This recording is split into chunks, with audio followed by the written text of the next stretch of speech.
আওয়ামী লীগ আবার ফিরবে, সেটাও আবার ভয়ঙ্কর রূপে। জানিয়ে দেশ জুড়ে শুরু হয়েছে ব্যাপক আলোচনা সমালোচনা। কিন্তু সত্যি কি দেশের রাজনীতিতে কামব্যাক করতে পারবে আওয়ামী লীগ?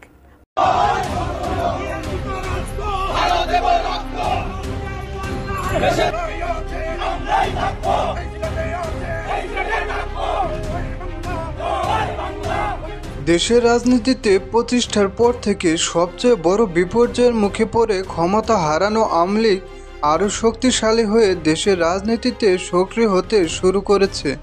গত কয়েক মাসের বিপর্যয় কাটিয়ে বিভিন্ন সাংগঠনিক কর্মসূচি দিয়ে রাজনীতির মাঠে ফিরতে শুরু করেছে আওয়ামী লীগের নেতাকর্মীরা।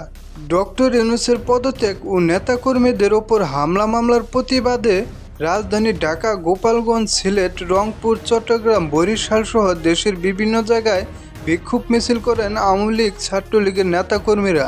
বিভিন্ন সূত্রে জানা যায়, সাবেক প্রধানমন্ত্রী শেখ হাসিনা ভারতে অবস্থান করলেও বিভিন্ন সামাজিক যোগাযোগ মাধ্যমে নেতাকর্মীদের সাথে নিয়মিত যোগাযোগ করে বিভিন্ন দিক নির্দেশনা দিয়ে নেতাকর্মীদের উজ্জীবিত করছেন।